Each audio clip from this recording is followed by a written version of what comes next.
Hey guys, welcome back to El Paso. I'm born and raised here in El Paso. For those of you who may be a little bit cheesy, I'm here on Montana going toward Red Sands, where the Sheriff's Department has confirmed that they are investigating a one-vehicle rollover crash. Let me step aside so that you can see the scene a little bit better. Welcome back, guys. El Paso is taking a major step to address the growing shortage of mental health providers right here in the borderland throughout the El Paso region. Project Vida Health Center has launched the region's first community-based psychiatry residency program. With the help from the Paseo del Norte Health Foundation, the community-based program is going to be training psychiatrists to deliver what they call culturally competent care. We're going to take it back to the borderland now. All of this is playing out as concerns grow over what immigrant advocates are calling a deportation machine. Now, we've obtained images reportedly from inside the federal building in downtown El Paso. They appear to show masked agents detaining migrants immediately after their hearings. Here's that video. Hearing by telling the couple that they would be free. Their attorney tells us that they are set to have another hearing in late June. The fight against DEI is not new here in Texas, so it's still yet to be determined what more will be cut from those programs since they have already been under evaluation. But in terms of state agencies that operate here in Texas, we do have a few. We're taking a look at your wallet now, or more specifically, Elon Musk's wallet. Tesla stock has seen a pretty significant drop, and CNBC reports the company had the worst quarter since 2022. 11 students at UTEP temporarily had their visas revoked by the Trump administration, and although it may look like that fight is over, many students attending schools across the nation dealt with this false alarm, and many still remain in limbo. A silent protest on UTEP's campus is calling out voters for the whiplash. I went to speak to students to see what they thought.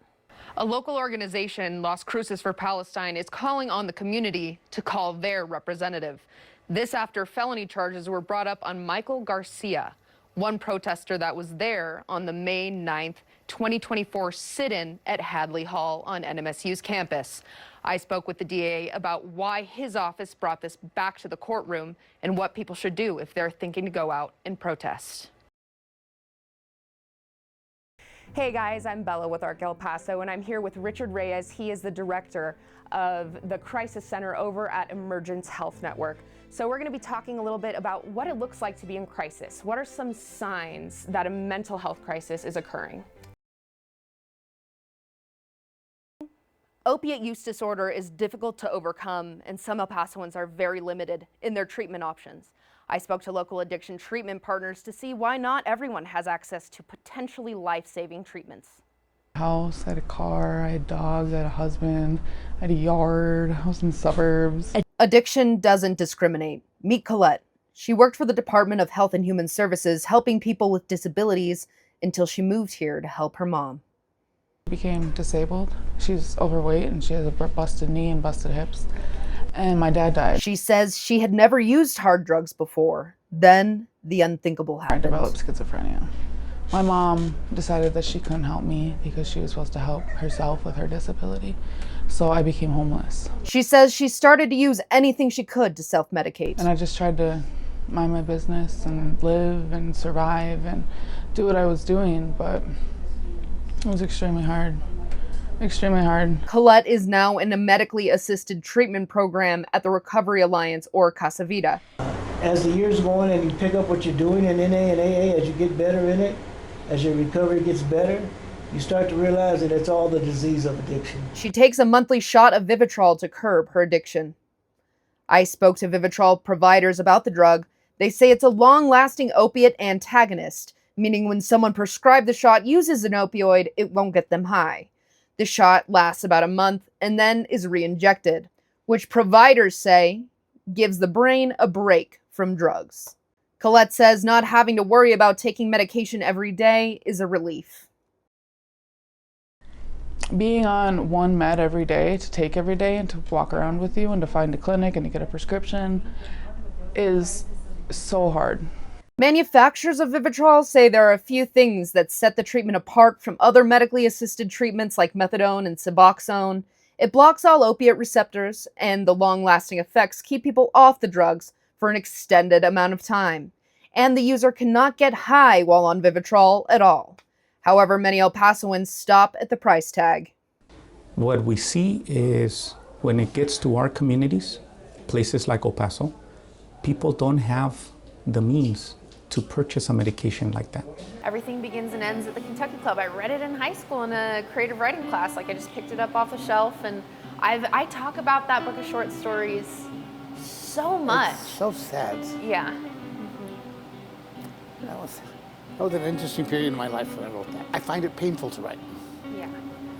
but I think that the goal in my life is to be emotionally honest, Absolutely. and that's not always easy. And I never let myself off the hook. I don't take the easy way out. Absolutely.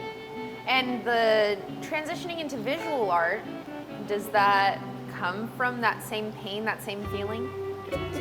It does, but it's different because, you see, when I paint, I can listen to music, and music helps you. When I write, I can't listen to anything. Nothing's got to be silent. I can't even have a glass of wine when I write. Really? I have to be focused. So you're not an Ernest Hemingway, write drunk, edit sober type of author? I really just, and I love it because when I write, I'm so present. Mm-hmm. I'm absolutely present, but I was given a gift. Mm-hmm. But I also developed that gift. I work hard at it. I always wanted to be a writer and a painter. I wanted to be both. And someone told me that I had to choose. Well, apparently not. Talk to me a little bit about the realization of that dream and setting up this gallery space. Well, you know, there was one point in my life, I'm self-taught. I took art history, I took photography class. I never took a studio class. The only studio class I ever took was pottery, and I was sucked at it. Oh, wow. How I many love art. paintings did you have to do until you started calling yourself a painter?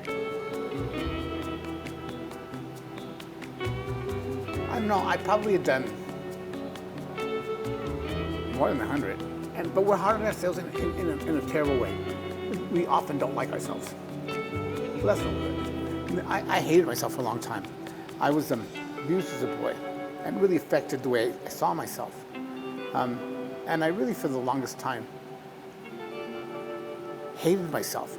And so I was an overachiever, because then I could make up that maybe I'd like myself. It doesn't work that way either. You don't like yourself because you're good at something. You like yourself because you can't divorce yourself. And even now, sitting in a gallery that you set up yourself with a gallery full of your own art, do you still come from that place of self-criticism that makes you grow? I do. I'm always thinking, how could I be better? What can I do next? I had to fight to belong. And the way that I could belong was using my mind, because I was smart. And I loved learning and going to school, getting an education. I remember picking onions as a boy when I was 13, 12.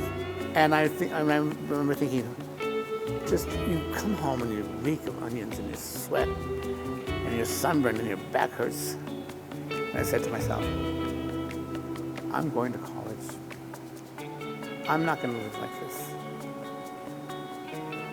I wasn't condemning the people who lived like that. I didn't want it for me. To be a Latino writer was like hard to make it. And so I decided that I had to be so good that they couldn't say no. And talk to me a little bit about this gallery. It is a very accessible gallery. The event you all are having on Friday, it's open to the public. Tell me why it is important for people to be able to access art. Have you ever gone to big cities and walked into a gallery and you feel like you've walked into a store that you can't afford to be there? You don't feel like you belong. Well, you don't have to buy a painting to walk into a gallery and appreciate it, but we're made to feel like like it's not ours. It's not. We don't belong there. And I want to have a gallery where people are welcome. I can be so judgmental. I walk in a house. Where's the art? Where are the books? Yeah. I think that's so sad if there's not in it. I have books and art in my life. I couldn't afford art, so I created it. And it's amazing how I feel so at home around art. And I feel like it belongs to me. And because it does belong to me. I don't think just because you're poor or belong to a marginal group in society that you have to live in exile. Art makes you belong. Art gives you belonging.